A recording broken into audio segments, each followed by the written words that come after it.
Rwanda and Burundi are two adjacent countries in sub-Saharan Africa. Both were run by Western imperialist powers until they gained independence. But first, a little history.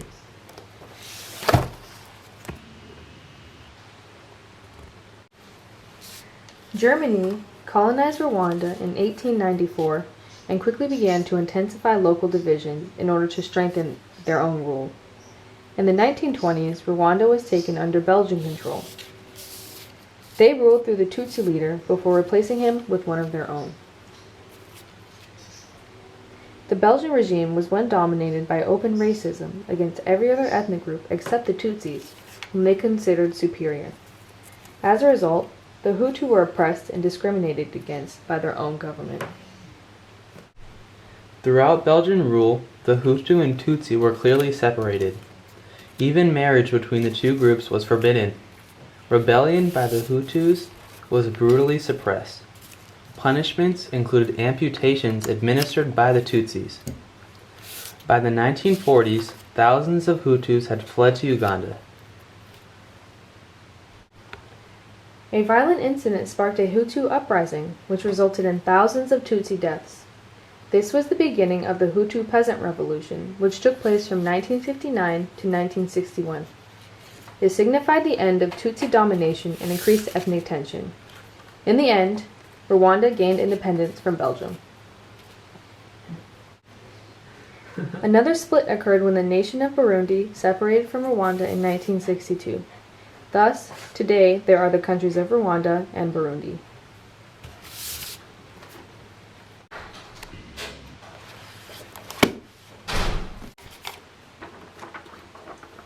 The two main ethnic groups in Rwanda and Burundi are the Tutsi and the Hutu.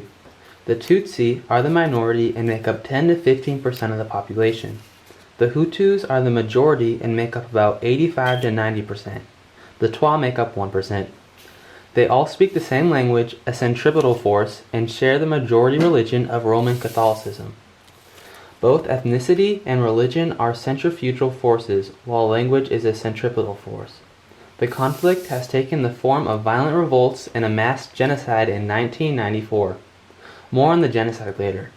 Although the Hutu are the majority, they are oppressed by the Tutsis who are the minority.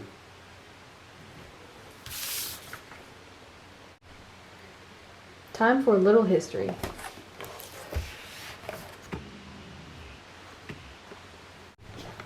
On April 6, 1994, a plane carrying the Hutu president of Rwanda and the president of Burundi was shot down. This sparked violence by the Hutu extremists who launched their plans to destroy the entire Tutsi population. Political leaders and other high-profile opponents who might have been able to take charge of the situation were killed immediately. Tutsi and people suspected of being Tutsi were killed in their homes and as they tried to flee. Entire families were killed at once. It is estimated that some 200,000 people participated in the Rwandan genocide, and 800,000 were killed. In addition, thousands of Hutu were murdered for resisting the killing campaign.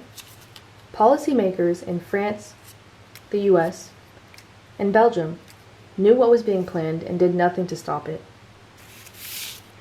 The genocide was stopped by the Rwandese Patriotic Front, or the RPF. They established a coalition government with a Hutu president and a Tutsi vice president. A new constitution was created in 2003 that eliminated reference to ethnicity and put restrictions on how political parties operate. The RPF has continued to be the leading party since 1994.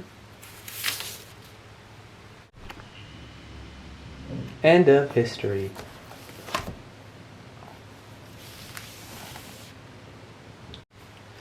The new constitution divides Rwanda into provinces, districts, cities, and towns. The borders were established by the parliament in 2006 in an attempt to decentralize power and remove the association with the old system and the genocide. Instead of 12 provinces, there are now 5: northern, southern, eastern, western, and municipality of Kigali in the center. 20 years after the genocide, there are still tensions between the two tribes. However, many Rwandans who had fled the country seeking refuge in the neighboring countries are slowly returning home. Although the Hutu and Tutsi have quite a journey until all tensions are resolved, many current-day tribe members are taking the necessary steps toward harmony.